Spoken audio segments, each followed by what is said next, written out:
be understood as to understand. To be Bago loved. tayo mag-activity, may pa-icebreaker muna. Alam niyo ba kung ano yung icebreaker? Ano, dudurugin ang yelo. Yun ang literal na meaning. Tutulungin ng yelo. Pero, ang other meaning na parang illustrator sa pabuhay dugo, gano'n. So, kanina nga, yung pagpasok niya ay may pinabunot kami, tapos siguraduhin niyo lang na kayo lang yung nakakaalam dahil mamaya naman magkakaalaman din. So yun ay mga Christmas carol. Dun daw sa mga pinuno niya, alam niyo ba yun? Oo. Sinong hindi alam yung kanyang nabunot? Dapat ay magkakaalam kayo dahil para-parami naman nakanta, hindi yung pero dapat ay dito yung isang kanta, ano kasi yan. So yung unang makakabuo na grupo at saka yung pinakamalakas na kumantang grupo ay may matatanggap na. May alam nyo na ha. So, 1, 2, 3, go!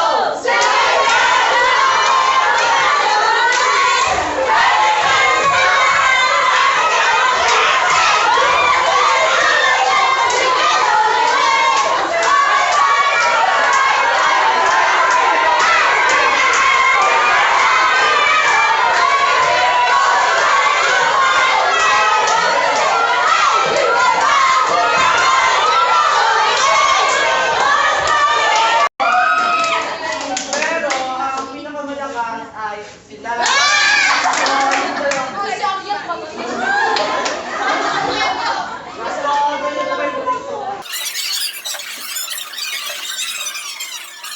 At yun ay ang icebreaker na Paris song. So, nakita namin sa part nyo na sobrang nag-enjoy kayo. Kahit may mahihayin kumanta, kumanta naman kasi naman, hindi magaling. Diba? So, sa part namin, masaya na kami. Sa unang part pa lang. So, sana magtuloy-tuloy. Ang masunod nating activity ay ang SLE. Familiar ba kayo? SLE. Familiar kayo? Structure learning.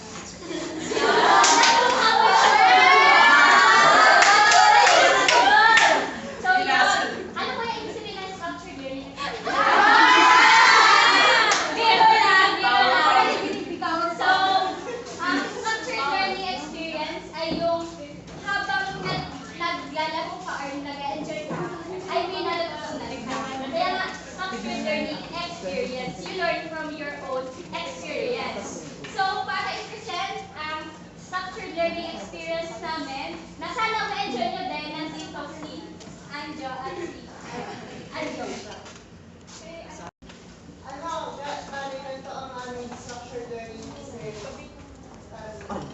so ang structured learning experience namin, ang title niya ay Tower Power. So, ano ba yung Tower Power? Meron bang nakakalam sa inyo ng Tower. May tower yung tower. Hindi nga, promise, tama nga siya. May power yung tower. Halika sa'yo. First of all, pakibilang mo na nga ng 1, 2, 3.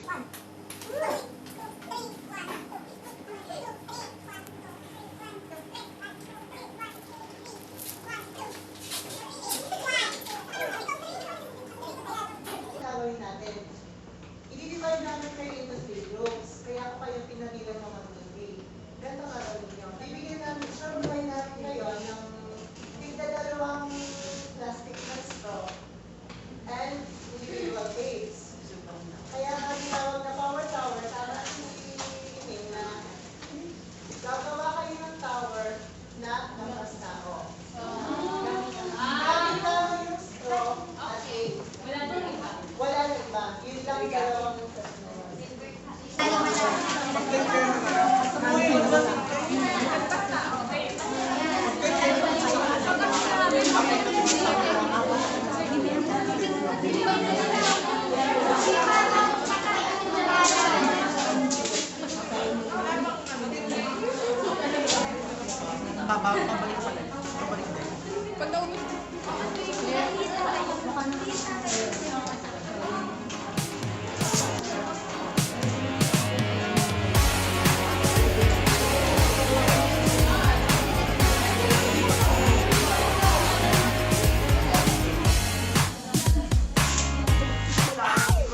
tower. Kahit sunshine.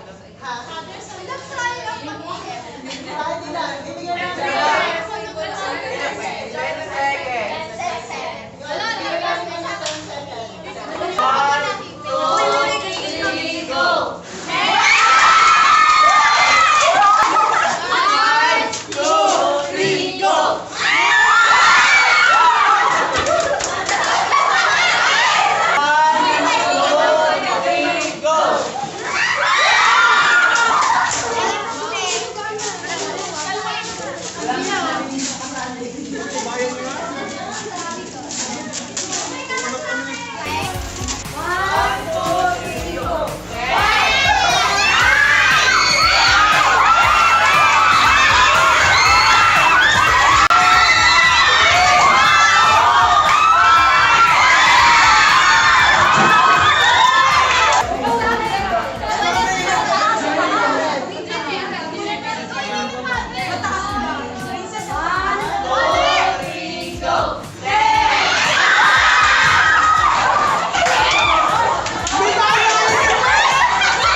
Kasi pag gagawa ka ng video, kailangan matibay yung pundasyon. Kaya ginawa namin, pinatibay namin ang pundasyon. Matibay na nga eh! Hindi, yung una, nilagyan na namin ng square para tumibay. Wala nagawa. Ano nangyari? Pinatungan pa nila. May isa pang square. Yun, tumibay.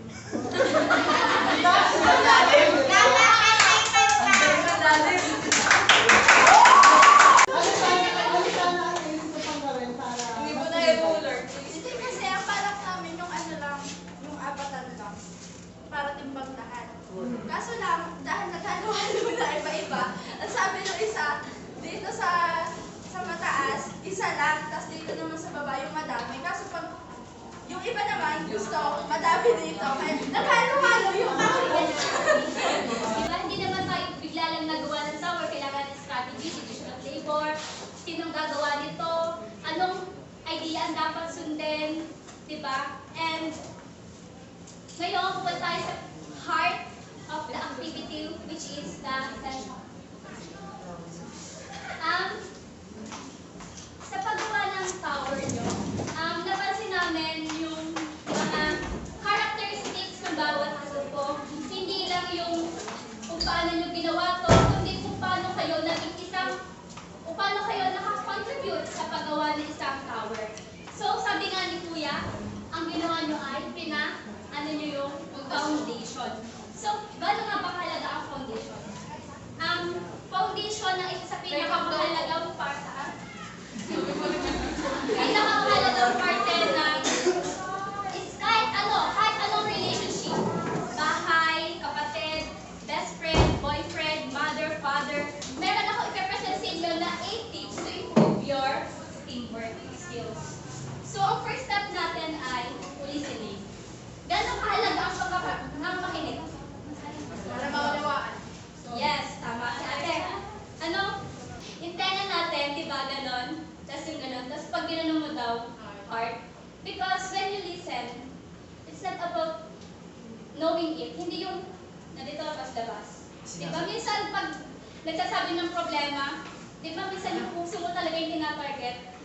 Alam mo yung parang, kaya ka minsan naiiyak sa mga sinasabi kasi you know how it feels. Di ba? Listening is not about just hearing. Hindi lahat ng nakakapakinig marunong makinig. Nagigets niyo ako? Hindi lahat ng maalam, hindi lahat ng matalino alam lahat. Hindi lahat ng mayaman masaya. Di ba? Hindi lahat ng maganda masaya, di ba, girl? Oo, hindi talaga. And next natin ay sharing. Paano naging importante ang pag-share sa isang sharing means being communicated, being connected, di ba? Unang, hindi tayo magkakaroon ng isang team member, na isang group, kung walang communication. At sa communication, hindi lang naman yun yung verbal. It's also a non-verbal, which uses our body language, yung pag-ganon, diba? Parang, hindi lang naman siya pagpapalitan ng magagandang salita, diba? Kasi pagpapalitan ng magagandang salita, pwedeng magplastikan ka, diba? Kaya nga, diba, ang mga bulag, diba, yung mga kapatid natin bulag, ang galing nilang makaano ng, alam nila sa boses pa lang natin, alam nila kung ano tayo, kung maganda tayo, kung maganda ugali natin, kung mabuti tayong tao, kung gaano makalagot sa sinasabi ko. Kasi, they know how to feel. And sharing, doon natin makikita kung paano tayo nag-feel sa ibang tao. Third is communication. Communication is very essential. Hindi lang basta communication. Effective communication. Bakit nga ba mahalaga ang communication sa isang group? Kasi communication builds the stronger relationship. Hindi kasi mahalaga na basta na lang relationship. Kasi ang relationship, pwedeng masira, di ba? Stronger. Parang second degree na siya, di ba? Parang dumaan na sa madaming pagsubok at naging stronger. And habang nasa process sila ng conflict, nalulutas nila yung mga problema na pwede nilang maharap. Parang sa inyo, di ba? Ang dami nyo, nagkaroon kayo ng dalawang beses kayo nagawa nito. Yung iba kita ko nag-ulit. Kasi sa ating buhay, opportunities not once. Kumbaga, sometimes it's nothing. Try and try. Yes, tama si Ate. Try and try. So communication, effective communication, hindi naman mahalaga. Ang point ko dito, hindi mahalaga na may maganda kang masasabi sa communication. Ang maganda dito, you give and next is, don't let your relationship affect your ego. Sino dito ang nagkaroon na ng alita? Yung tapuhan lang, minor lang. Diba? Meron, I'm sure meron. Meron po yung mga wala sa isang yes, tama si Ate. So, yes, lahat tayo diba may emotion. Minsan, yung mga nagkakaroon kayo ng tutukan ba? Sila ba kayo ng best friend? Diba? You can never really tell. So, dito, nagkakaroon ng magandang videos sa isang So, sa pagkakaroon ng magandang input, hindi pwedeng maging bias lang tayo. Kuwari, kagalit ko siya. May opinion siya. Sabi ko, hindi naman tama yan. Do tama. Kumbaga, I take it personally. Ganon. So dito, para magkaroon tayo ng magandang teamwork skills, kailangan natin isang tabi ang mga bagay na alam mo hindi makakatulong. Yes, just like Maha and Pinchu, for example. Alam natin di ba, tayong, para sa Jane at si Loisa. Hindi. Di ba, they were once a best friend. Ano nangyari? Dahil lang sa conflict. Di ba, let's consider Gerald as conflict. Pero, they still work, at maganda yung kinalibusan ng work nila. Kumbaga, nag-professional sila sa mga ginagawa nila. Kumbaga, kung may problema tayo, isang tabi natin ito, let's work. Parang yun lang. Next is, willingness to accept. Sino sa atin ang minsan nahihirap magpatawad? Yes, mahirap magpatawad, no? Pero dito, hindi naman kailangan natin magpatawad. Kailangan lang natin i-accept. Kuwari, may kaibigan ako, alam ko plastic siya, pero kinakausap ko pa din siya. Kasi ako, alam ko na sa sarili ko, plastic siya, I accept it, plastic ka. Pero, hindi, pero that's how forgiving. Yeah. Then, accepting. Isa sa pinakamahalagang characteristic na pwede natin dapat i-attain ay ang acceptance.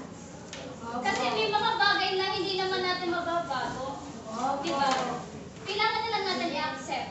At kasi pag nag-accept tayo, tayo yung unang magiging masaya. And diba, sino ba dito ang ayaw sumaya? Wala. Di ba lahat naman natin gusto natin maging masaya? At hindi lang naman basta saya. Masaya na, may input pa, productive pa, okay pa ang ginawa. Next is support. Sino dito ang kaya mabuhay ng siya lamang? Yung hindi hihingi ba sa magulang, basta na lang itlog yan. Yun, yung wala naman. Hindi, support is very important because support means trust. You cannot support someone or something na hindi mo pinaniniwalaan. Just like commercial models, di ba? Yung mga pampaganda ng mukha. Diba? When they are doing the commercial, they know that the product is good, effective. Kumbaga, the product, they trust the product. Diba? And when you support, it builds a stronger relationship. It forms camaraderie, understanding, lahat na. Nandun na. So, sa teamwork, tulad nyo, first year pa lang kayo. Yung marami dito, first year pa lang. Madami pa kayong pagdadaanan. May iba dyan, sasali sa ganyan-ganyan. We support. Diba? Yun na lang yung di na nga siya kasali, pagdadagdagan natin siya ng notes. Diba? Support lang. Diba? Kasi, di masaya ang nabubuhay sa inggit. Tama.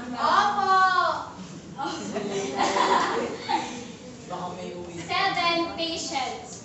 Sino dito minsan pagod na mag-aral? Yung masasabay na hatal, ego. Diba? Pagod. First year pa lang kayo, napapagod na kayo. Para pa second year, third year, at fourth year. So dito sa patience, sa isang organization, sa isang teamwork, sa isang team, hindi maiiwasan minsan yung problems, yung conflicts. Diba? So dito, mahalaga talaga yung patience. Sabi nga nila, patience is the key. So, wala naman kasing, kuwari gusto ko ng phone na bago. Hindi ko naman kaya kuhanin na rin yung basta biglang. Kailangan ko ng patience, like timing. May nabasa nga akong quote, right things happen with the right people. And sometimes that right people will not easily come. They will come in an unexpected times. Diba? So patience lang, huwag tayong magmadali. Hintayin natin na ang plano ng Panginoon sa atin ang masunod. Diba? And last but not the least is hard work. Gano'n nga ba kahalaga ang hard work? Maybe that 7 characteristics na pwede niyong makuha din sa teamwork ay na-attain nyo. Pero kung walang hard work, that will be impossible. Hard work, para sa akin, means victory. Pag nagampanan mo lahat ng gawain mo, pag alam mo sa sarili mo hindi ka nagkulang, well, ito sa isang test. Kahit bagsak ka, pero alam mo pinagharapan mo yon, okay lang. Pero sa isang test, manggaya ka, hayas ka, hindi ganun ka fulfilling. Aminin niyo yan. Diba? Diba yan? Hindi, pero diba, yung feeling, yung guilty ka sa sarili, ang hirap itanggi. Ang hirap itanggi. Ang hirap kuhanin ng mga bagay na hindi mo pinaghirapan. Sino dito, pagkatapos ng trabaho, gusto agad maging manager? Ako po.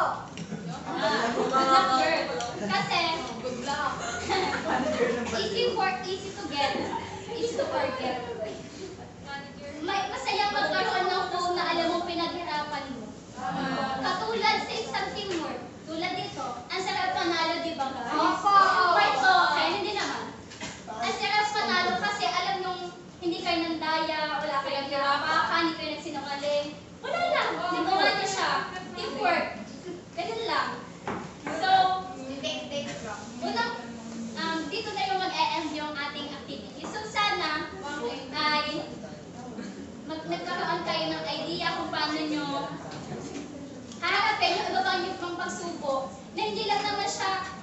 interpersonal, I mean, hindi lang naman siya groupings. Minsan kasi itong 8 skills na to, mag-a-apply din to sa sarili nyo. So, bago ko kayo pakawalan, gusto ko